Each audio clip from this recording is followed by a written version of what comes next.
William Blake, the pioneer of romanticism.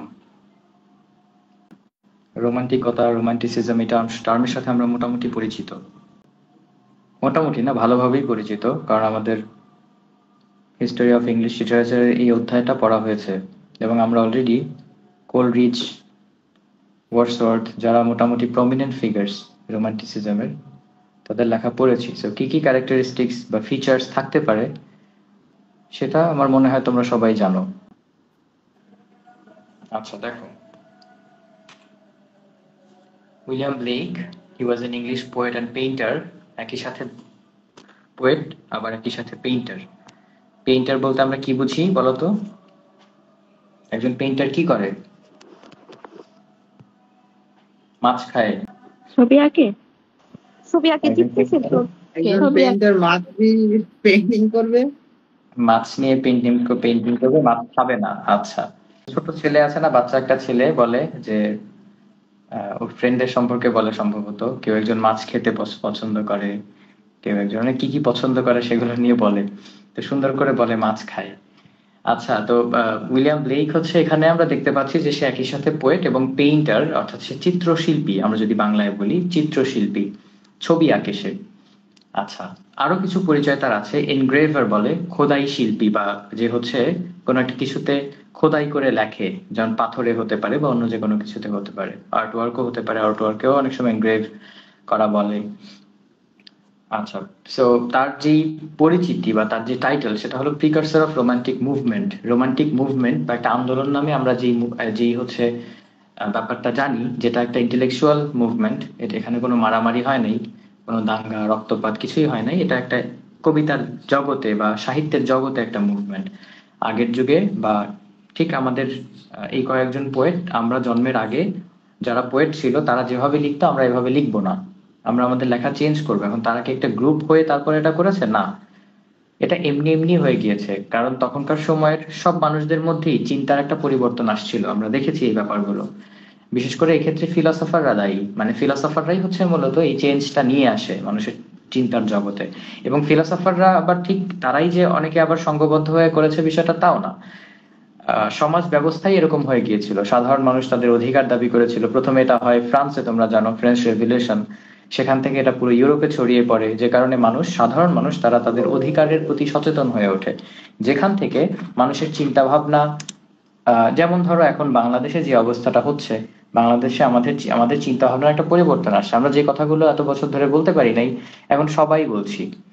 যে কারণে প্রচুর পরিমাণে মত লক্ষ্য করা যাচ্ছে, প্রচুর পরিমাণে সংঘাতও ইভেন লক্ষ্য করা যাচ্ছে ফেসবুকে। তার কারণ যখনই সবাই সবার মত প্রকাশ করবে তখন সংঘাত বাঁধবেই, খুব স্বাভাবিক। এজন্য দরকার আইন, যাতে করে সংঘাত না বাঁধে, মত প্রকাশ সবাই করুক কিন্তু কোনো সমস্যা সৃষ্টি না হোক। লিমিট রেখে স্বাধীনতা, যেটা স্বাধীনতার লিমিট থাকে, কিন্তু তুমি যখন লিমিটলেস স্বাধীনতা উপভোগ করতে যাবা তখনই বিপত্তি ঘটবে। আচ্ছা, বেকন বলেছিল একটা সুন্দর কথা আর কি এই ক্ষেত্রে, যে তারাই খুব বেশি মিথ্যা বলে যারা লিমিটলেস স্বাধীনতা উপভোগ করতে চায়। মানে আমি যা ইচ্ছা তাই করব, আমার যা ভালো লাগে তাই বলবো, এরকমটা যখন আমি চাইবো তখন আমি মিথ্যা কথা বলবো, অফ ট্রুথ।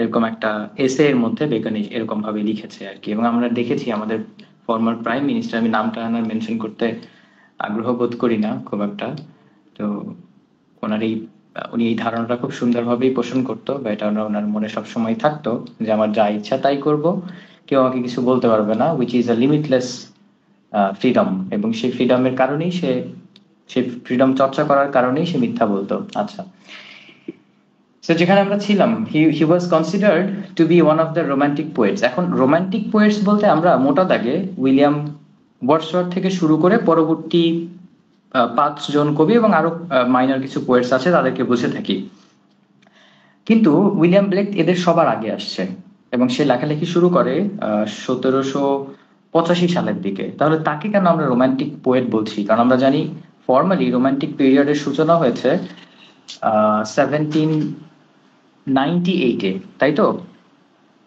পাবলিকেশন যেটা হয়েছিল লিরিক্যাল ব্যালান্স এর পাবলিকেশনের সাথে সাথে। তাহলে আমরা ব্লেককে কেন রোমান্টিক পোয়েট বলছি? তার কারণ ব্লেক যদিও কিছুটা আগে চলে আসছে, কিন্তু তারপরেও তার লেখার মধ্যে রোমান্টিক যে ফিচার্স গুলো, রোমান্টিক পোয়েটরা যে ফিচার মেনটেন করেছে বা যে ফিচার গুলো আমরা তাদের কবিতার মধ্যে পাই, প্রায় সিমিলার ক্যারেক্টারিস্টিক্স বা ফিচার্স আমরা ব্লেকের কবিতার মধ্যেও পাই। এবং অনেক ক্ষেত্রে বলাই যায় বরং যে উইলিয়াম ব্লেককেই যেন পরবর্তী রোমান্টিকরা টু সাম এক্সটেন্ট অনুসরণ করেছে। এবং ব্লেকই প্রথমবারের মতো এই কবিতার মধ্যে চেঞ্জটা নিয়ে আসছে, এরকম ভাবেও অনেক সময় বলা যেতে পারে। কারণ ব্লেক তো আর ওয়ার্ডসওয়ার্থ থেকে প্রভাবিত হয় নাই, তো যখন নতুন কেউ শুরু করে তার দ্বারাই অন্যরা প্রভাবিত হয়। এবং তোমরা এই জিনিসটা আরো দেখবে আমরা যখন কবিতাগুলো পড়তে যাব, ব্লেকের যেই বিশেষ করে ধর্মটা খুব গুরুত্বপূর্ণ। আমরা জানি ইংরেজি সাহিত্যের ইতিহাসে ধর্ম সাহিত্যকে খুব বেশি পরিমাণে প্রভাবিত করে রেখেছিল প্রত্যেকটা যুগে। এবং এ যুগেও আমরা দেখব যে ধর্মের একটা খুব মারাত্মক প্রভাব আছে। প্রত্যেকটা রাইটার, বেশিরভাগই দেখবা তোমরা রোমান্টিক যুগের, তারা হয় নাস্তিক, ধর্ম মানে না, অথবা তারা ট্রেডিশনাল ধর্ম মানে না, দুইটার একটা। কিন্তু তারা প্রচন্ড পরিমাণে ধার্মিক, এরকমটা তুমি খুব একটা পাবা না। এবং এটাও যেন ট্রেডিশনের একটা লঙ্ঘন। উইলিয়াম ব্লেক বিশেষত উনি ধর্ম মানত। কিরকম ধর্ম মানত জানো? উনি প্রচন্ড পরিমাণে উনি হচ্ছে ধার্মিক ব্যক্তি, ইমানদার, ইমান আছে তার। ইমান বলতে এখানে স্রষ্টায় বিশ্বাস, যেটাকে আমরা বলি। নাস্তিকটা যেটা, যে বিশ্বাসটা নাস্তিকদের নাই কিন্তু আস্তিকদের আছে। তো সে খুব আহ একজন, বলা যায় যে ভালো মানের আস্তিক ছিল উইলিয়াম ব্লেক। কিন্তু ট্রেডিশনাল যে রিচুয়ালস থাকে না ধর্মের, যেমন আমরা মুসলিমরা নামাজ পড়ি, ক্রিশ্চিয়ানরা হচ্ছে রবিবার যায় সেখানে, এবং আরো কিছু তাদের রিচুয়ালস থাকে যেগুলো তারা পালন করে। হিন্দুদের কিছু রিচুয়ালস আছে, পূজা করতে হয়। এই যে বিষয়গুলো, এই বিষয়গুলোকে উইলিয়াম ব্লেক মানতেন না এবং মনে করতেন এগুলো মানুষের তৈরি, এগুলো স্রষ্টার থেকে আসে নাই। এবং এই সব জিনিসের মাধ্যমে আসলে প্রমাণ করা যায় না যে আমি প্রকৃত আস্তিক। তবে প্রকৃত আস্তিক হতে হলে আমাকে কি করতে হবে? আমাকে প্রকৃত আস্তিক হতে হলে হচ্ছে স্রষ্টাকে ভালোবাসতে হবে এবং স্রষ্টার জীবকে ভালোবাসতে হবে, প্রকৃতিকে ভালোবাসতে হবে, যেহেতু প্রকৃতির সাথে স্রষ্টার একটা গভীর অ্যাসোসিয়েশন আছে। এবং এই যে জিনিসটা, প্রকৃতি এবং স্রষ্টা অনেক সময় এই দুইটার মধ্যে গোলমেলে করে দেয়া, এই পুরো ব্যাপারগুলো আমরা প্রত্যেকটা রোমান্টিক পোয়েটের মধ্যেই পেয়ে থাকি কম বেশি। উইলিয়াম ব্লেক খুবই সহজ সরল সাধারণ জীবনযাপন করতে, আমরা পরবর্তী স্লাইডে এই জিনিসটা দেখবো। আচ্ছা, এখানে অনেক কিছু পেইন্টিং আছে, পেইন্টিং এ পরে যাই। এখানে একটা সেন্টেন্স আছে, তোমাদের একটু দেখাই। His life was considered simple and boring when compared to the lives of his contemporaries. তার কন্টেম্পোরারি যারা ছিল, ধরো ওয়ার্ডসওয়ার্থ থেকে যারা শুরু করে সবাই, এরা এরা এরা হচ্ছে বোরিং লাইফ লিড করে নাই, সিম্পল লাইফ এদের ছিল না। কারণ আমরা জানি তারা ঘুরেছে ফিরেছে, আনন্দ করেছে। ওয়ার্ডসওয়ার্থের অনেক কবিতা তার ভ্রমণের কোনো একটা এক্সপেরিয়েন্স কে কেন্দ্র করে, বা সেই ভ্রমণের কোনো একটা এক্সপেরিয়েন্স তাকে এত বেশি ইনফ্লুয়েন্স করেছে যে পরবর্তীতে সে কবিতা লিখলো, এমনটা হয়ে থাকে। কিন্তু উইলিয়াম ব্লেক তার লাইফে কখনো ট্রাভেল করে নাই। সো বুঝতেই পারছি যে এই লোকটা একেবারেই বাড়ির মধ্যে বসে থাকতো, ঘর কোনো স্বভাবের, এবং সিম্পল লাইফ লিড করতো, এবং সরল সহজও ছিল। তার সরল সহজ থাকার একটা খুব মজার বৈশিষ্ট্য আছে, মানে মজার একটা গল্প আছে যেটা দিয়ে বোঝানো হয় যে আসলেই ব্লেক খুব সরল ছিল। সেটা হচ্ছে, সে তার ওয়াইফকে একবার বলে যে আমি আহ একটু পরনারীতে আসক্ত হতে চাই, বা পরনারীর সাথে শারীরিক সম্পর্কে লিপ্ত হতে চাই, তোমার অনুমতি প্রার্থী আমি। কোনো হাজবেন্ড কি তার ওয়াইফকে এই কথা বলবে? কিন্তু ব্লেক সেটা বলে, এবং তার ওয়াইফ বলে যে না, এটা পসিবল না। ব্লেক ঠান্ডা হয়ে যায়, চুপ হয়ে যায়, সে আর এই দিকে এই আগ্রহ তার আর কখনো থাকে না। তো তোমরা বুঝতে পারছো যে ব্লেক কতটা সরল ছিল, সহজ ছিল। একেবারেই তার যেই আগ্রহ আকাঙ্ক্ষা সেটা সে উপস্থাপন করলো, যখন সেটা রিজেক্টেড হয়ে গেল সে সে থেমে গেল, সে ওইটাতে আর বাড়ায় নেই।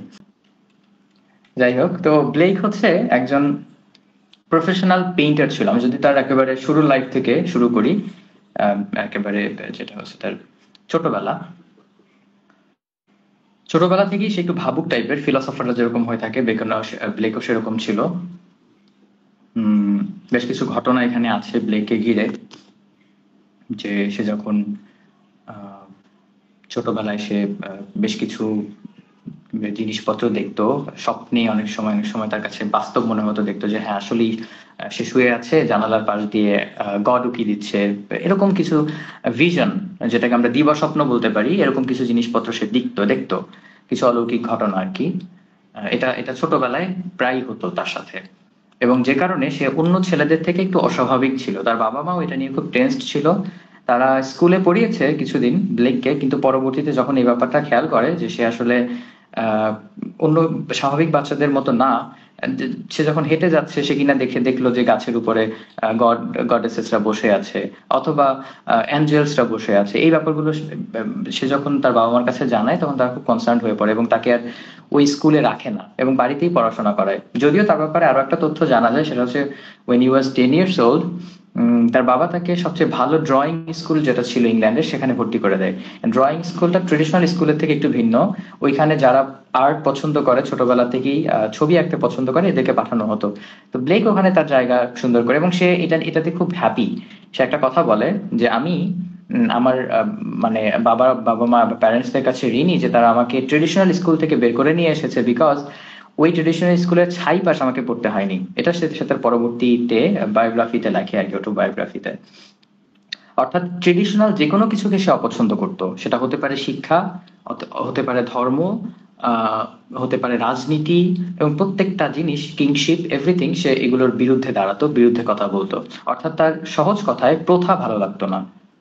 সে স্বাধীন চেতা, ফ্রিডম এক্সারসাইজ করতো, তবে খুব বেশি ঘোরাফেরা করা এগুলো আবার করতো না। বাসায় বসে থাকতো, আঁকাআঁকি, লেখালেখি, এগুলোর মধ্যেই তার জীবন কেটে যেত। ওকে, এখানে বলা আছে he began his artistic career at 10 years old when his father sent him to the best drawing school in England. সেই সময় থেকেই বলা যায় তার আর্টিস্টিক যে ক্যারিয়ার, যেটা আমরা পোয়েটিক ক্যারিয়ার বলি, এখানে বলা আছে আর্টিস্টিক ক্যারিয়ার। তার এই আর্টের প্রতি যেই আগ্রহ সেটা শুরু হয়, এবং সেখান থেকেই বলা যায় যে সে আর্ট করতে শুরু করে। apprenticed to an engraver at 14, যখন 14 বছর বয়স তখন একজন এনগ্রেভার বা খোদাই শিল্পী হিসেবে সে শিক্ষানবিশ বলে এটাকে, শিক্ষানবিশ। অ্যাপ্রেন্টিস মানে হচ্ছে শিক্ষানবিশ, মানে তুমি ওই যে আমরা বলি না যে তুমি 5 বছরের মেডিকেল যে ডিগ্রি যেটা ওইটা অর্জন করার পরে তোমাকে 1 বছরের কি করতে হবে, প্র্যাকটিস করতে হবে। সেই প্র্যাকটিসের যে সময়টা, যেখানে তুমি প্র্যাকটিসও করবা এট দ্য সেম টাইম শিখবা, সেই সময়টাকে বলা হয় অ্যাপ্রেন্টিসশিপ। হ্যাঁ, শিক্ষানবিশ কাল। তো সে 14 বছর বয়সে হচ্ছে একজন শিক্ষানবিশ হিসেবে নিজে আত্মপ্রকাশ করে, এবং তখন থেকেই তার পেইন্টিং পাবলিশড হতে শুরু হয়। He worked as an engraver and professional painter, was very poor especially later in life. তার লাইফে সে প্রফেশনাল পেইন্টার ছিল, মানে পেইন্টিং করে সে আর্ন করতো। হ্যাঁ, তার জীবন ধারণের জন্য যে টাকা পয়সার প্রয়োজন ছিল সেগুলো পেইন্টিং এর থেকে আসতো। He was very poor especially later in life but felt rich in spirit. সে খুবই দরিদ্র ছিল, পোর, বিশেষ করে তার জীবনের শেষ দিকে এসে। কিন্তু তার যে মেজাজ বা তার যে স্পিরিট, তার ভেতরের যে আকাঙ্ক্ষা, আগ্রহ, সেখানে আমরা কোনো দুর্বলতা কখনো দেখি না। সেটা সবসময় সমৃদ্ধ ছিল, এবং সেই সমৃদ্ধি নিয়েই সে কবিতা এবং পেইন্টিং উপহার দিয়ে গেছে। আচ্ছা, তার সিম্পল লাইফ, বোরিং লাইফ নিয়ে কথা অলরেডি বলেছি।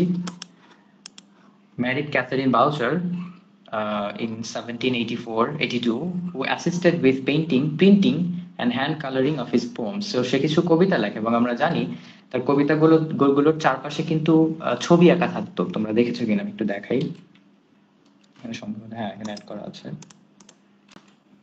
এখানে বেশ কিছু কবিতা তোমরা দেখতে পাচ্ছ। এই কবিতার যে ছবিগুলো, এগুলো কিন্তু, এবং ছবি লেখা সবই ব্লেকের করা, কিন্তু কালার গুলো করেছিল তার ওয়াইফ। এবং এই এক একটা কবিতা করার পরে সেটাকে তো প্রিন্ট করতে হবে, তখন সবাই মুদ্রণ যন্ত্র সবার কাছে ছিল না। তো যেটা হতো যে অনেক সময় এইসব রঙিন কবিতাগুলো তারা নিজেরা খুব সুন্দর করে, যেমন আমরা দেয়াল লিখন করি ওরকম করে তারা নিজেদের হাতেই হচ্ছে প্রিন্ট করতো বিষয়টাকে আর কি, বা রেডি করতো। প্রিন্ট মেকার বলে আর কি তাদেরকে। তো তার ওয়াইফ ছিল তার কবিতা এবং তার আর্ট, পেইন্টিং যেগুলো ছিল সেগুলোর প্রিন্ট মেকার, সহজ কথায়। অর্থাৎ তাকে হেল্প করেছে তার ক্যারিয়ারে তার wife. He suffered in the last years, তার একেবারে মৃত্যুর কথা এখানে বলা হচ্ছে, that sickness to which there is no name. তার এমন একটা রোগে সে ভোগে যে এই রোগের কোনো নাম তখন জানা ছিল না কারোরই, এবং এটা খুব একটা কমন কিছু ছিল না। বিকজ এই রোগটা হয় হচ্ছে, সে ওই যে এটাকে কি বলে, কপার প্লেট, যেটা তামার পাতের উপরে তোমার হচ্ছে অ্যাসিড ব্যবহার করা হতো, অ্যাসিড ইউজ করা হতো কালার বা রং তৈরি করার জন্য, বা এই ধরনের পেইন্টিং এর জন্য এই ব্যাপারটা প্রয়োজন যে অ্যাসিড ব্যবহার করতে হয়, এবং সেটা আবার তামার পাতের উপরে ব্যবহার করতে হয়। ওই জিনিসটার থেকে এক ধরনের ফিউম বা এক ধরনের কি বলে ধোঁয়া বের হয়, এবং সেটা যেহেতু সে সেটা নিয়ে দীর্ঘদিন কাজ করছে, তো সেইটা শ্বাস নেওয়ার ক্ষেত্রে স্বাভাবিকভাবে সেই অ্যাসিড সেটা শ্বাসের সাথে চলে যেত। এটাই তার মধ্যে একটা রোগ সৃষ্টি করে, যে রোগের কোনো নাম জানা যায় না এবং যে কারণে সে পরবর্তীতে মারা যায়। This is all about Blake, তার একটা ছোট বায়োগ্রাফি। এখানে তার কিছু আগে কিছু ছবি ছিল, এই যে তার এগুলো সবই তার পেইন্টিং, তার আঁকা। তোমরা এখানে দেখতে পাচ্ছ যে একজন ভদ্রলোক কিছু একটা করছে ত্রিভুজাকৃতির কিছু একটা দিয়ে। এটা হলো নিউটনের স্কেচ এবং নিউটনকে সেখানে ক্রিটিক করছে। ওই যে বলেছি তোমাদেরকে যে সে তখনকার সময়ের অনেক কিছুকেই খুব একটা মেনে নিতে পারতো না, সেগুলোর বিরুদ্ধে লিখতো বা ছবি আঁকতো। ছবি আঁকার মাধ্যমে সে তার ওপিনিয়ন শেয়ার করতো। এখানে আমরা দেখতে পাচ্ছি নিউটন, সে একটা ত্রিভুজ আকৃতির বা একটা সরি একটা কম্পাস এখানে দেখা যাচ্ছে, সে কিছু একটা বোঝানোর চেষ্টা বা কিছু একটা বের করার চেষ্টা করছে। এই যে ব্যাপারগুলো না, এই ব্যাপারগুলোকে তখন খুব বেশি হাসাহাসি করা হতো, অনেকেই হাসতো, নিউটনদেরকে হাসতো এই জন্য যে তারা কি সব অদ্ভুত জিনিসপত্র নিয়ে কাজ করছে, কি সব অদ্ভুত কথা তারা বলছে যেগুলো হয়তো ধর্মে নাই, যেগুলো তারা দাবি করছে এগুলোই সত্য। অনেকেই সেগুলো বিশ্বাস করতো না, ব্লেকও তাদের মধ্যে একজন। এবং সে মনে করতো এই বিজ্ঞান টিজ্ঞান এইসব নিয়ে আসলে সময় শুধু শুধু লোকজন নষ্ট করছে, সরকারের টাকা পয়সা নষ্ট করছে। এবং এটা এই যে তার যে ধারণাটা, এই ধারণাটা বিশেষ করে নিউ ক্লাসিক্যাল যুগের মানুষদের ধারণার সাথে অনেকটা মিলে যায়। আহ অর্থাৎ নিউ ক্লাসিক্যাল পিরিয়ডের বেশ কিছু রাইটিং আছে, গালিভার্স ট্রাভেলস তোমরা পড়বা, সেখানে দেখবা বিজ্ঞানকে, তখনকার সময় বিজ্ঞানকে স্যাটার করা হচ্ছে বা ক্রিটিক করা হচ্ছে, ক্রিটিসাইজ করে কথা বলা হচ্ছে যে তারা দেশের সম্পদ নষ্ট করছে, হাবিজাবি সব আবিষ্কার করার কথা বলে আর কি। এখানে দেখা যাচ্ছে একটা ড্রাগন উপরে উড়ে যাচ্ছে আর নিচে হচ্ছে বন্দী হয়ে আছে কোনো একজন কেউ। ড্রাগন বলতে এখানে ধর্ম, তোমার হচ্ছে স্যাটানকে রিপ্রেজেন্ট করা হচ্ছে এবং বলা হচ্ছে স্যাটানের কবলে এখন ধর্ম এসে পড়েছে। তার মানে দেশের যে ধর্ম তৎকালীন সময়, এই ব্যাপারগুলো এগুলো যদিও চিত্র আমাদের তো সিলেবাসে নাই, কিন্তু এগুলো কেন তোমাদের বলছি, যাতে করে ব্লেক সম্পর্কে একটা ভালো ধারণা তোমার মধ্যে আসে। তার কবিতাগুলো তাহলে তোমাকে বুঝতে এই জিনিসগুলো হেল্প করবে, যে সে ঠিক কি ভাবতো, কি চিন্তা করতো কবিতা লিখতে গিয়ে। তো তখনকার সময় যে ধর্ম যেটা রাষ্ট্রে চলে, অ্যাংলিকানিজম, সেটার সে বিরোধিতা করত এবং সেজন্য সে মনে করত এই ধর্ম তো বর্তমান সরকার এটাকে একেবারেই বলা যায় নিজের মতো করে নিয়েছে। আমাদের দেশে ধরো যখন হচ্ছে সরকার এর পতন হলো, তখন কি হলো, ওই যে বাইতুল মোকাররম মসজিদের যে খতিব সে কিন্তু পালায় গেছে। মসজিদের ইমাম কেন পালায় যাবে? তুমি জাস্ট চিন্তা করো যে ধর্ম কি পরিমাণে আহ সরকারের সাথে সম্পর্কিত ছিল। মানে কোনো কিছুই এমন ছিল না দেশে যেটা সরকারের সাথে সম্পর্কিত না, বিচার বিভাগ থেকে শুরু করে ইভেন ধর্ম, তাই না? বাইতুল মোকাররমের মতো জায়গার খতিব সে পালায় যায়, তার মানে সে বোঝে যে আমি যা করেছি দোষ করেছি, আমার রক্ষা নাই, তাই না? তো এরকম একটা একটা সময় ছিল তখন, যে কারণে সে মনে করে যে এই যে মেয়েটা, সে একটা অ্যাঞ্জেল এবং এই মেয়েটা মহিলা ধর্মকে রিপ্রেজেন্ট করে, তার মানে শয়তানের কাছে বা ড্রাগনের কাছে ধর্ম এখন বন্দি অবস্থায় আছে আর কি। এটা হচ্ছে জেসাস ক্রাইস্টকে ইনফ্যান্ট হিসেবে আঁকা হয়েছে এবং সব জায়গাতে তোমরা ক্রুসিফাইড অবস্থায় জেসাস ক্রাইস্টকে দেখতে পাবা, কিন্তু এখানে দেখা যাবে যে সে শুয়ে আছে। এটা যেন সে মৃত্যুর পরেও, মানে খ্রিস্টানরা তো মনে করে তারা মারা গেছে, কিন্তু তারা আবার মনে করে যে মাসি আবার ফিরে আসবে। তো সে যে এখনো জীবিত, সে যে এখন একটা ইনফ্যান্ট বাচ্চার মতো শুয়ে আছে, ঘুমাচ্ছে, এই জিনিসটাকে রিপ্রেজেন্ট করে এটা। এবং এটা পরবর্তীতে ক্রাইস্ট আবার ফিরে আসবে, সেটার একটা মানে সেটার একটা এক্সপ্রেশন বলা যেতে পারে। নাও আমরা আহ চলে যাবো কবিতায়। এখানে আরো কিছু কথা বলা আছে। ওই যে আমি যে স্বপ্নগুলোর কথা বলেছি সেগুলো বলা আছে, যে বেকন তার একটা বায়োগ্রাফি ছিল, অটোবায়োগ্রাফি, নিজেই নিজের সম্পর্কে কথা বলেছে। সেখানে সে দাবি করেছে, like claim to see visions of God, angels, spirits and ghosts of the kings and queens. যেমন প্রথম একটা ভিশন, স্বপ্ন সে দেখে 4 বছর বয়সে, যখন সে দেখে গড হচ্ছে জানালায় তার সাথে কথা বলতে আসছে এরকম।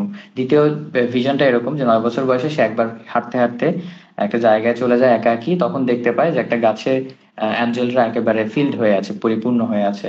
তার একটা সময় দেখা যায় যে ফেভারিট ব্রাদার ছিল রবার্ট, সে মারা যায় ছোটবেলায়। তো সে তার স্বপ্নে ফিরে আসছে এবং তাকে শেখাচ্ছে কিভাবে এনগ্রেভ করতে হয়, অ্যান এনগ্রেভিং টেকনিক, কিভাবে খোদাই করতে হয়, খোদাই শিল্পের যে বিভিন্ন বিষয় সেগুলো শেখাচ্ছে। He saw visions until his death, even তার মৃত্যুর আগ পর্যন্ত সে ভিশন দেখেই গেছে। তো সে যেন মৃত্যুর ঠিক আগে বুঝতে পেরেছিল যে হেভেন কিরকম, এবং সে নিয়ে সে একটা সংও বার্স্ট আউট করে বা হচ্ছে এক্সপ্রেস করে আর কি। ওই সময় মৃত্যুর ঠিক আগে আগে একটা সং সে বলে, একটা গান সে গায়, যে গানটার মধ্যে গানটার থিম হচ্ছে হেভেন পরিপূর্ণ বিভিন্ন সমৃদ্ধ জিনিসপত্র দিয়ে, এবং আমি সেখানেই যাচ্ছি, এই টাইপের কিছু বিষয় সেখানে থাকে সেই গানে। তো তার মানে সে মৃত্যুর আগ পর্যন্ত ভিশন দেখতো এবং সেগুলোকে সে এক্সপ্রেস করতে পারতো খুব সুন্দরভাবে কবিতায়, গানে। তার জীবদ্দশায় সে 2 বার অ্যারেস্টেড হয়, এটাও তার কবিতা বোঝার সাথে সম্পর্কিত, কারণ আমরা বিশেষ করে যখন লন্ডন পড়বো, তখন ইংল্যান্ডের তৎকালীন লন্ডনের যে প্রতিচ্ছবি সেটা সে তুলে ধরবে, এবং সেখানে আমরা দেখবো যে সরকারকে সে ক্রিটিক করছে, তখনকার রাজার বিরুদ্ধে সে কথা বলছে। যে এই যে বিষয়গুলো সে মোটামুটি তার পুরো লাইফেই করে, এবং সে কারণে সে 2 বার অ্যারেস্টেডও হয়, তাকে পুলিশ অ্যারেস্ট করে নিয়ে যায়। একবার হচ্ছে সন্দেহ হয় তাকে, অন্যরা মনে করে সে ফ্রান্সের স্পাই, তো ফ্রেঞ্চ স্পাই হিসেবে সন্দেহ করে তাকে অ্যারেস্ট করা হয়, পরবর্তীতে অবশ্য ছেড়ে দেওয়া হয়। 1803 সালে দেখা যায় যে সে একবার তার গার্ডেনের মধ্যে দেখতে পাচ্ছিল যে কিছু সোলজার্স বা কিছু সৈন্যরা তারা একসাথে হেঁটে যাচ্ছে, তো সে তাদেরকে বলে, যাও তোমরা এখান থেকে, সব দাসের দল। যেমন ধরো যদি এখন সেনাবাহিনী আজকে সরকারের পক্ষে থাকতো, তাহলে আমরা সেনাবাহিনীকে পছন্দ করতাম না, আমরা ক্রিটিক করতাম। কিন্তু সেনাবাহিনী সরকারের বিপক্ষেই বা সত্য যেটা সেটার পক্ষেই তারা ছিল, এবং যে কারণে সেনাবাহিনী এখন আমাদের কাছে একটা রেসপেক্টেড জায়গায় আমরা তাদেরকে রাখি। কিন্তু তৎকালীন সময়ের সেনাবাহিনীকে ব্লেক পছন্দ করতো না, কারণ তারা রাজার হয়েই কাজ করতো। এই জন্য সে সেনাবাহিনীকে দেখেও বলেছে, damn the king, all the soldiers are slaves. King এর পতন হোক, এবং সবগুলো সোলজার এক একটা হচ্ছে চাকর। এই কথা বলার কারণে তাকে অ্যারেস্ট করা হয় আর কি। So this is all about Blake, এবং আমরা মোটামুটি তার সম্পর্কে একটা আন্ডারস্ট্যান্ডিং আমাদের হলো, অন্তত তার কবিতা বুঝতে এগুলো সহযোগিতা করবে আমাদেরকে।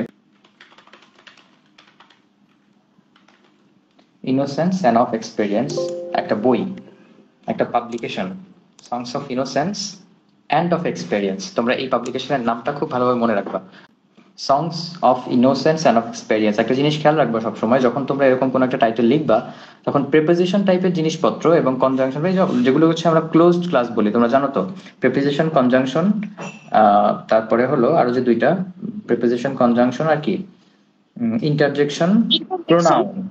হ্যাঁ, প্রোনাউন, এগুলোকে বলা হয় ক্লোজড ক্লাস। ক্লোজড ক্লাস কেন? কারণ এগুলোর পরিবর্তন হয় না।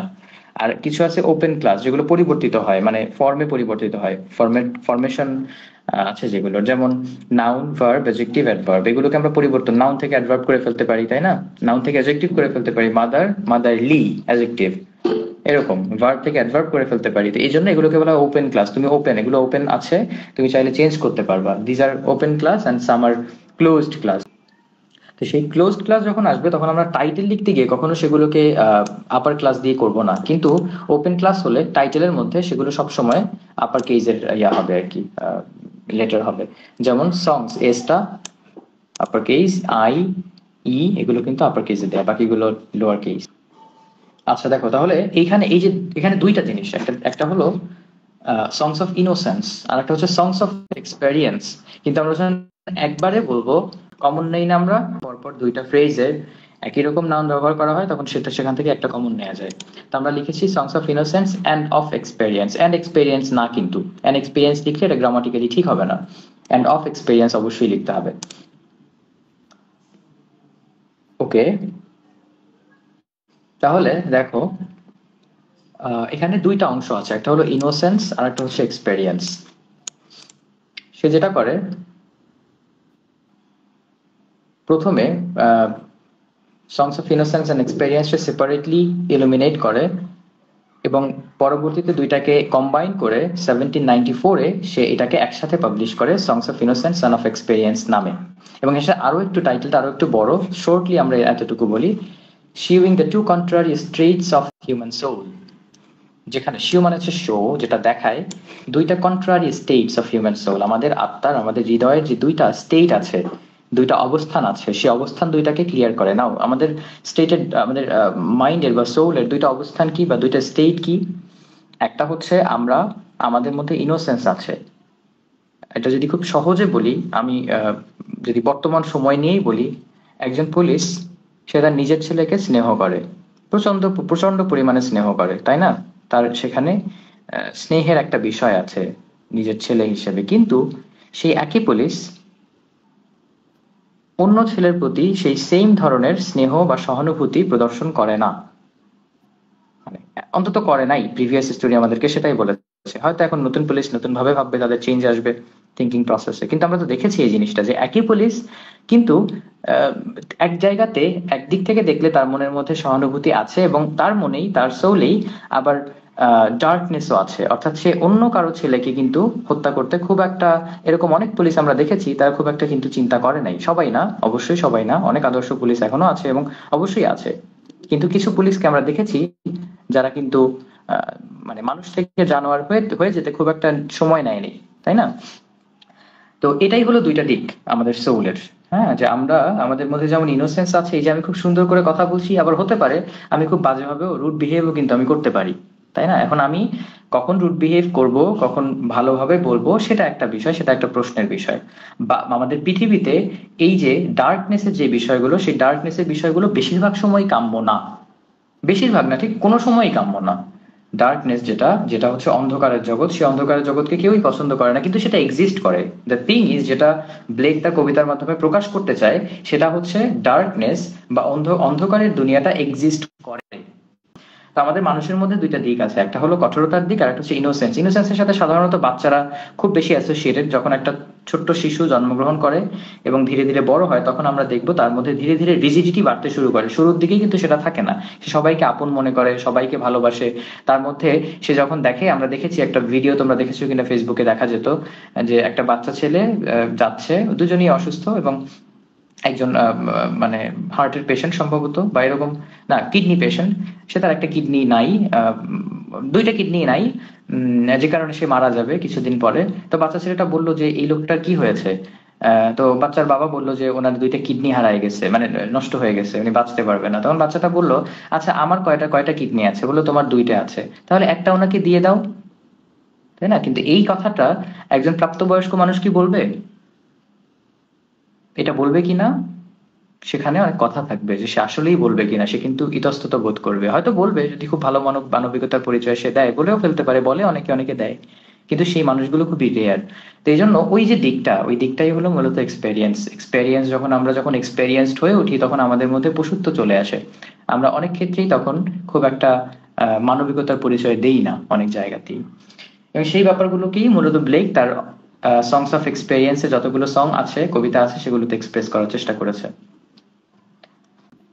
ওকে, আমরা তাহলে এই যে সংস অফ ইনোসেন্স এবং সংস অফ এক্সপেরিয়েন্স বলতে দুইটা আলাদা ডিফারেন্ট অবস্থা দেখতে পাচ্ছি আমাদের মনের। এবং সংস অফ ইনোসেন্স হচ্ছে এই বইয়ের একটা অংশ, অনেকগুলো কবিতা, যে কবিতাগুলো ইনোসেন্সকে ঘিরে, বা দেখবো কিছু বাচ্চাদেরকে নিয়ে হয়তো পোয়েট লিখবে, যেখানে বাচ্চাদের যেই ইনোসেন্স বা তাদের যে নিষ্পাপ নিষ্পাপ হওয়ার যে বিষয়টা, তাদের মনের মধ্যে কোনো কলুষতা নাই, খুবই আনন্দে তারা দিন কাটাতে চায়, বা সেই ব্যাপারগুলোই প্রকাশিত হবে, যেখানে একটা বাচ্চা দুনিয়ার কোনো কিছুই বোঝে না, হ্যাঁ, পৃথিবীর কোনো কিছুই তার জানা নাই, পৃথিবীর খারাপ বিষয় সম্পর্কে সে টোটালি কনসার্ন না, সে আছে তার তার দুনিয়া নিয়ে, তার যেই ইনোসেন্সের জগৎ নিয়ে সে আছে। অন্যদিকে এক্সপেরিয়েন্সের উপরে কিছু কবিতা আছে, একইভাবে দুইটা পার্ট যেহেতু, সেখানে বেশ কিছু কবিতা আমরা এখানে সং হিসেবে দেখতে পাচ্ছি, কারণ এগুলোর মধ্যে সং লাইক কোয়ালিটি আছে, উইচ মেক দ্য পোমস লিরিক।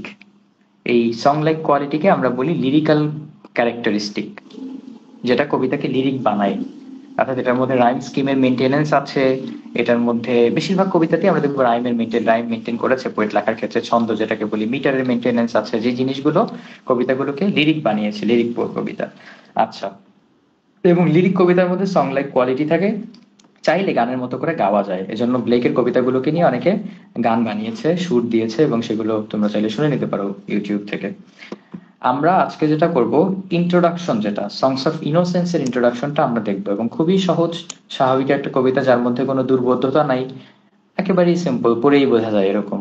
কিন্তু সংস অফ এক্সপেরিয়েন্সটার মধ্যে আমরা যখন দেখবো, তখন দেখবো সেখানে দুর্বোধ্যতা আছে, কারণ আমাদের এক্সপেরিয়েন্সে, যখন আমরা এক্সপেরিয়েন্স করি, তখন পৃথিবী কিন্তু ইটসেলফ দুর্বোধ্য হয়ে ওঠে, এবং সেই পৃথিবীর দুর্বোধ্যতা আমরা বুঝতে পারি না যতক্ষণ না পর্যন্ত নেচারের সাথে কানেকশন বিল্ড আপ করি, যেটা বলেছে উইলিয়াম ওয়ার্ডসওয়ার্থ, মনে আছে কিনা তোমাদের? উইলিয়াম ওয়ার্ডসওয়ার্থের কবিতার থিমই কিন্তু অন্যতম একটা থিম এটা, যে নেচারের সাথে আমাদের কানেক্টিভিটি বিল্ড আপ না করা পর্যন্ত পৃথিবীর দুর্বোধ্যতা আমরা বুঝতে পারবো না। এক্সপিরিয়েন্সের মধ্যে এরকম বেশ কিছু দুর্বোধ্যতা নিয়ে কথা বলা হয়েছে, ইভেন ক্রিটিকরা ফেইল্ড হয়, অনেক ক্ষেত্রেই ফেইল করে তারা, ফিগার আউট করতে যে আসলে কি বলা হচ্ছে এই কবিতার মধ্যে। বিভিন্ন ক্রিটিক বিভিন্নভাবে বিষয়গুলোকে এক্সপ্লেন করে, হয়তো বা ব্লেক এটার দিকে ইঙ্গিত দিয়েছে, কিছু ব্যাপার মোটামুটি অ্যাপারেন্ট হয়, কিছু ব্যাপার অ্যাপারেন্ট হয় না। সেই সবকিছু নিয়েই আমরা মূলত সংস of innocence and of experience পড়বো। আজকে চলো আমরা ইনোসেন্স থেকে একটা কবিতা পড়ি। প্রথম কবিতা যেটার নাম টাইটেল দেওয়া হয়েছে ইন্ট্রোডাকশন। এটার মাধ্যমে ইন্ট্রোডিউস করা হলো যে কবিতাটা কি বলা যায় যে আমরা আমরা যে কোনো কিছু শুরুতে ইন্ট্রোডাকশন, যেমন তোমাদের এই যে ব্লেক সম্পর্কে আজকে ধারণা দিলাম, এই কবিতাটাও আমাদেরকে সংস অফ ইনোসেন্স সম্পর্কে একটা ধারণা দিবে, যে সংস অফ ইনোসেন্স এর মধ্যে আমরা যে সং গুলো পড়তে যাচ্ছি সেই সং গুলো কেমন হবে সেটার একটা প্রারম্ভিক আলোচনা বলা যায় ইনোসেন্স ইন্ট্রোডাকশনের মধ্যে আমরা পাবো। তার মানে এই না যেখানে একেবারে ক্লিয়ারলি এক্সপ্লিসিটলি বলা হবে যে এই জিনিসপত্র পাবা, এই বৈশিষ্ট্য না, এভাবে না। সে একটা কবিতাই লিখবে, একটা ছোট্ট কবিতাই লিখবে, সেই কবিতার মধ্যে সে তুলে ধরবে যে এখানে যে ধরনের ফিচার তুমি দেখতে পাচ্ছ, মানে যেটা হচ্ছে ডিপার মিনিং, ঠিক সেই ফিচার গুলো নিয়েই আমি পরবর্তীতে সংস অফ ইনোসেন্সের সং গুলো লিখবো। ঠিক এক্সপিরিয়েন্সে গিয়েও সেরকম একটা ইন্ট্রোডাকশন রাখবে, সেটা আমরা আজকে আর পড়বো না, আজকে আমরা এটাই কমপ্লিট করে রেখে দিব। Piping down the valleys wild, piping songs of pleasant glee. Speaker বলছে যে সে কাইন্ড অফ ওয়ান্ডার করছিল, he was wandering through wild valleys. Valley, যে ভ্যালিগুলো, ভ্যালি মানে তো তোমরা জানো উপত্যকা। উপত্যকা কিরকম? বন্য উপত্যকা, ওয়াইল্ড। বন্য উপত্যকা অর্থাৎ উপত্যকা সবসময় বন্য থাকে। উপত্যকা নেচারের একটা বৈশিষ্ট্য, এটা মানুষ তৈরি করে না, প্রাকৃতিক ভাবেই এটা তৈরি হয় বা স্রষ্টা এটাকে তৈরি করে। তো সেরকম বন্য, এই যে ওয়াইল্ড শব্দটা সেখানে অ্যাড করলো। এই শব্দগুলো, এরকম বেশ কিছু শব্দ আমরা এই কবিতার মধ্যে পাবো। তার মানে এই শব্দগুলো আমাদেরকে যেটা শেখায় বা জানায় সেটা হচ্ছে স্পিকার সে রুরাল লাইফ নিয়ে কনসার্ন। এবং এটা আরেকটা জিনিস আমাদেরকে জানায়, সেটা হলো ইনোসেন্স রুরাল লাইফ নিয়ে concern. What is rural life? গ্রামীণ বা গ্রাম্য জীবন। তো এই এই এই ব্যাপারগুলো, এই ওয়ার্ড গুলো আমরা এরকম আরো ওয়ার্ড এখানে পাবো, যেমন এখানে বলা হবে প্লাগটা হলো রিড। এই যে রিড কথাটা, তারপরে এই যে রুরাল পেন, এই ওয়ার্ড গুলো আমাদেরকে জানাবে যে তার যে ইনোসেন্সের কবিতাগুলো, সেখানে আমরা নেচারকে খুঁজে পাবো, প্রকৃতিকে খুঁজে পাবো, এবং সেখানে আমরা গ্রাম খুঁজে পাবো। অর্থাৎ গ্রাম্য জীবনের একটা বৈশিষ্ট্য, অনেকগুলো বৈশিষ্ট্য এই কবিতার মধ্যে ফুটে উঠবে।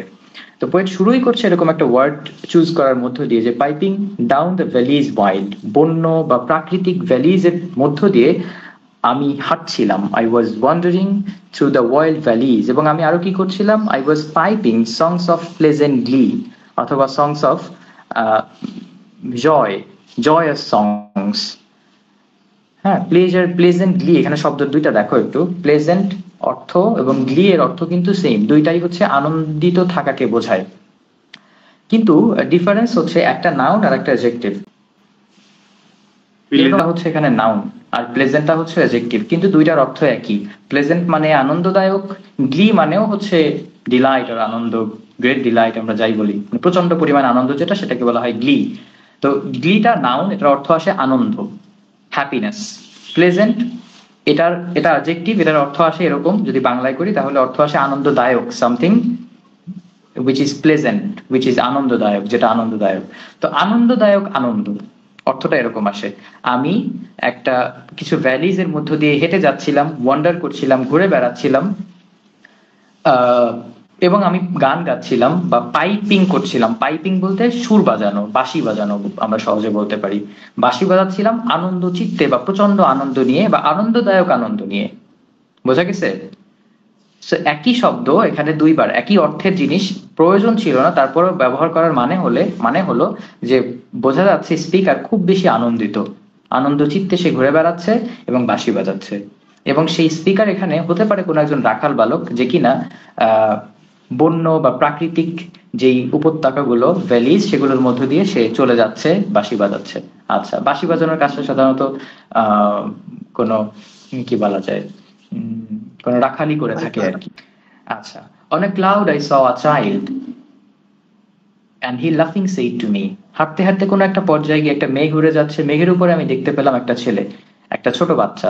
নাও এই যে বাচ্চা দেখার ঘটনাটা, এই বাচ্চা দেখার ঘটনাটা কিন্তু ব্লেকের লাইফের সাথে অ্যাসোসিয়েটেড, তাই না? কারণ ব্লেক কিন্তু প্রায় এরকম জিনিসপত্র দেখতো। সে যেন সেই কল্পনা থেকেই বা সেই স্বপ্ন থেকেই এখানে এই কথাটুকু নিয়ে আসলো। আচ্ছা, তো বলছে যে স্পিকার যখন হেঁটে যাচ্ছিল তখন সে একটা বাচ্চাকে দেখলো, একটা চাইল্ডকে দেখলো কোথায়, ক্লাউডের উপরে, এবং সে হাসতে হাসতে লাফিং সে আমাকে বলল, কি বললো, pipe a song about a lamp, so I piped with merry cheer. আচ্ছা, খুব সহজ কথা তাই না, কথাগুলো খুবই, যেটা যেটা রোমান্টিক পিরিয়ডের বৈশিষ্ট্য। রোমান্টিক পিরিয়ড একটা খুব মানে খুব ইম্পর্টেন্ট ক্যারেক্টারিস্টিক হলো যেখানে ওয়ার্ড চয়েস কবিতার ক্ষেত্রে খুব সহজ সরল শব্দ চয়ন করা হবে, পোয়েটিক ডিকশন যেটা, সেটা খুব ইজি হবে, সহজ হবে। অন্য নিউ ক্লাসিক্যাল পোয়েটদের মতো বোম্বাস্টিক ওয়ার্ডস এখানে ব্যবহৃত হবে না। আমরা সেটাই দেখছি। পোয়েট বলছে, স্পিকার বলছে যে সেই ছেলেটা, সেই বাচ্চা ছেলেটা আমাকে বলল যে তুমি ল্যাম্প কি নিয়ে একটা গান গাও, pipe a song about a lamp, so I piped with merry cheer. আমি ম্যারি চিয়ার, আবার সেই একই কথা, ঠিক প্রেজেন্টলি এর মতো, এর অর্থটাও অত্যন্ত আনন্দিত হয়ে আমি গান গাইলাম, অথবা আমি বাঁশি বাজালাম, এখানে যেহেতু বাঁশি বাজানোর কথা বলা হচ্ছে, সো আমি অত্যন্ত আনন্দ নিয়ে আমি বাঁশি বাজালাম, বা আনন্দ চিত্তে আমি বাঁশি বাজালাম। আচ্ছা, ম্যারি চিয়ার একই রকম আগের বারের মতো, এখানেও ম্যারিটা হচ্ছে অ্যাডজেক্টিভ, চিয়ারটা হচ্ছে নাউন, কিন্তু অর্থ সেম। ঠিক আছে, ম্যারি এবং চিয়ার অর্থ সেম। সো আমরা সিম্পলি বলতে পারি যে I piped happily, I piped happily, or I piped with pleasantly, same. এখানে কি অ্যাডজেক্টিভটা যে নাউনকে মডিফাই করছে? প্রত্যেকটা জায়গাতেই অ্যাডজেক্টিভ নাউনকে মডিফাই করছে, মডিফাই না করলে অ্যাডজেক্টিভ আসে না, অবশ্যই অ্যাডজেক্টিভ নাউনকে মডিফাই করছে, মডিফাই করে এই আনন্দকে আরো বেশি আনন্দ বানাচ্ছে। মানে একটা তো, এটা তো আনন্দ অলরেডি, চিয়ার মানে আনন্দ, কিন্তু সেটাকে আরো বেশি আনন্দদায়ক করছে মেরি শব্দটা। তার মানে অত্যন্ত পরিমাণে আনন্দ নিয়ে আমি বাঁশি বাজালাম, আমি সেই ল্যাম্পকে নিয়ে যে গান বাজাতে হলো, গানের বাঁশি, গানের সাউন্ড, গানের যে মিউজিক যেটা আমাকে তৈরি করতে বলা হলো, আমি সেই মিউজিকটা প্রডিউস করলাম with merry cheer, with happiness. আচ্ছা, piper pipe that song again, সেই বাচ্চাটা আমাকে আবার বললো গানটা গেতে। আমি আমি এটার সিম্বলিক মিনিং এ যাবো একটু পরে, আপাতত হচ্ছে সিম্পলি বলছি। দেখো, piper pipe that song again, গানটা তুমি আবার গাও, so I piped, he wept to hear, সে কাঁদলো এটা শুনে, গানটা শুনে। এই এই কাঁদাটা অবশ্যই আমরা বুঝতে পারছি যে সে আনন্দ নিয়েই কাঁদছে, বা তার কাঁদার মধ্যে এক ধরনের, মানে যেটা যেটা অনেক সময় আমাদের কান্না আনন্দের বহিঃপ্রকাশ হয়ে থাকে, যখন আমরা প্রচন্ড পরিমাণে আনন্দিত হই তখন কেঁদে ফেলি। তো সেই কথাটা এখানে বলা হচ্ছে, হি ওয়েপ টু হিয়ার, সেই বাচ্চাটা এটা শুনে কাঁদলো। Drop thy pipe, thy happy pipe, sing thy song, songs of happy cheer. Now, বাচ্চাটা বলল যে পাইপটাকে রেখে দাও, পাইপটাকে রেখে দাও, এবং ওই গানটা, যে গানের বাঁশি তুমি এতক্ষণ বাজিয়েছিলে সেই গানটা, এবং এবার মুখ খুলে বা মন খুলে তুমি গাও, গলা খুলে তুমি গাও ছেড়ে দিয়েই। এবং বাঁশি এখন আর বাজাতে হবে না, পাইপটা ড্রপ করে বা বাঁশিটা নিচে রেখে দাও। তো তখন স্পিকার কি করলো, I sang the same again, আমি আবার গাইলাম, এবার আমি বাঁশিটা রেখে দিয়ে গলায় গাইলাম, খালি গলায়। While he wept with hear to joy, with joy to hear, সে আবারও শুনলো এবং শুনে কাঁদলো, এবং অবশ্যই সে আনন্দ নিয়েই কাঁদলো, বা আনন্দের আনন্দের বহিঃপ্রকাশ হিসেবেই কাঁদলো। Piper sit thee down and write in a book that all may read, so he vanished from my side and I plucked a hollow reed. আচ্ছা, so এখন সেই বাচ্চাটা বলছে যে পাইপার তুমি বসে পড়ো, এবং এই যে গানটা তুমি এইমাত্র গাইলে সেটা তুমি বইয়ের মধ্যে লিখে ফেলো, যাতে করে, বইয়ের মধ্যে তো লেখা যায় না, খাতায় লেখা যায়, কিন্তু তার মানে এখানে বলা হচ্ছে তুমি এটাকে লেখো এবং পাবলিশ করো, সো দ্যাট যে কোনো কেউ তোমার এই গানটা পড়ে শুনতে পারে। সেই গানটা কিন্তু এখনো আসে নাই, সেই গানটা কোথায়, সেই গানটার আমরা একটা মিনিং এভাবে বলতে পারি যে পরবর্তী যেই সংস অফ ইনোসেন্সের যে সং গুলো, সেগুলোই মূলত একটা একটা এরকম গান, যে গানগুলো বলা যেতে পারে এই যে তাকে কেউ একজন লিখতে বললে জন্য সে লিখলো না। এখানে অলরেডি বেশ অনেকটাই আমরা অনুবাদ করে ফেলেছি, এখন আমরা যাব একটু সিম্বলিক্যাল মিনিং এ, মূল কবিতাটা বুঝতে আসলে কি বোঝাতে যাচ্ছে বলেই, যে কথাগুলো গুরুত্বপূর্ণ। তোমরা এই জিনিসটা একটু খেয়াল করবে, আমাদের প্রফেট মোহাম্মদ সাল্লাল্লাহু আলাইহি ওয়াসাল্লাম যখন প্রথম ওহী আসলো তার কাছে, তখনও কিন্তু সেম একটা ঘটনা আমরা দেখি, যে সেখানে প্রফেট মোহাম্মদ সাল্লাল্লাহু আলাইহি ওয়াসাল্লামকে একজন জিবরাইল আলাইহিস সালাম আসে, এবং সে কিন্তু তাকে বলে আপনি পড়ুন, তাই না? এবং এরকম একটা পর্যায়ে প্রফেট মোহাম্মদ সাল্লাল্লাহু আলাইহি ওয়াসাল্লাম কিন্তু পড়তে শুরু করে, যেটা তার মধ্যে দেয়া হয়েছিল, বা স্রষ্টাই তার মধ্যে, তার অন্তরে দিয়েছিল যে কথাগুলো। তো ঠিক সেভাবে করে কিন্তু প্রফেট মোহাম্মদ সাল্লাল্লাহু আলাইহি ওয়াসাল্লাম কথা বলতে শুরু করলো, এবং সেগুলোই গান হয়ে গেল, এবং সেগুলোই হচ্ছে গান বলতে কোরআনের প্রত্যেকটা ভার্সের মধ্যেই তো এক ধরনের মিউজিক্যাল কোয়ালিটি আছে, যে কারণে আমরা সুর দিয়ে এটাকে গাইতে পারি বা রিসাইট করি আর কি। নাও এখানেও কিন্তু সিমিলার একটা বৈশিষ্ট্য তুমি দেখতে পাচ্ছ কিনা, যে কেউ একজন যে অবশ্যই স্বর্গীয় কেউ, কারণ সে উপর থেকে বলছে ডেকে ডেকে যে তুমি গাও, তুমি একটা গান গাও, এবং সে সেটা শুনে খুব কাঁদছে বা খুব আনন্দ পাচ্ছে। এটা কি সিগনিফাই করে, তোমার কাছে কি মনে হয়? এই বলাটা একটু টাফ এই জন্য যে এই জিনিসটা প্রফেট মুহাম্মদ সাল্লাল্লাহু আলাইহি ওয়াসাল্লামের জন্য মর্যাদা হানিকর। কারণ আমরা রাসূল সাল্লাল্লাহু আলাইহি ওয়াসাল্লামকে প্রফেট বলে মেনে থাকি এবং তারপরে কোনো প্রফেট আসেনি, অবশ্যই নিঃসন্দেহে এটা সত্য। কিন্তু বিষয় হলো ব্লেক এখানে নিজেকে প্রফেট হিসেবে দাবি করছে, অথবা তার স্পিকারকে এখানে প্রফেট হিসেবে দাবি করানো হচ্ছে, যে সেও যেন এরকম একজন প্রফেট যে কিছু সত্য কথা সামনে বলবে, এবং তাকে এই ক্ষেত্রে ইন্সপায়ার করছে উপর থেকে কেউ একজন, সে মেঘের উপরে বসা। তোমরা কি বুঝেছো ব্যাপারটা বা রিলেট করতে পেরেছো ব্লেকের চিন্তা ভাবনাটা? জি ভাইয়া। এই ব্যাপারটা ওয়ার্ডসওয়ার্থের মধ্যেও ছিল, সেও নিজেকে স্রষ্টার সাথে সম্পর্কিত মনে করে, ব্লেকও নিজেকে স্রষ্টার সাথে সম্পর্কিত মনে করে এবং প্রফেট মনে করে যে আমি প্রফেট, এবং আমি জানি আমার সাথে স্রষ্টার সম্পর্ক আছে, আমি সেই কথাগুলো বলবো সামনে, সে সামনে সেই গানগুলো ধীরে ধীরে এক্সপ্রেস করবে। নাও এখানে আরেকটা, তাহলে যদি আমরা সেটাই বলে থাকি যে এই চাইল্ড বা বাচ্চাটা স্বর্গীয় কেউ, তাহলে আমরা বলতেই পারি যে এই চাইল্ডটা মূলত জিসাস ক্রাইস্টকে রিপ্রেজেন্ট করে, কারণ জিসাস ক্রাইস্ট আহ হতে পারে এখানে চাইল্ড, যে আহ, তোমার যেহেতু জেসাস ক্রাইস্টকে তারা খ্রিস্টানরা গড মনে করে থাকে, তো যে যে গড না এসে, যেহেতু এখানে একটা হিউম্যান এন্টিটি বা হিউম্যান বিং এর কথা বলা হচ্ছে চাইল্ড, তো গডের মধ্যে তিনটা অংশ, ট্রিনিটি বলা হয় খ্রিস্ট ধর্মে, ট্রিনিটি টার্মটা আছে, ত্রিতত্ত্ববাদ যেটা। এক হচ্ছে গড দ্য ফাদার, যাকে আমরা আমরা মুসলিমরা আল্লাহ বলে থাকি, সে আল্লাহ তারা বিশ্বাস করে এবং তাকে গড বলছে, গড দ্য ফাদার।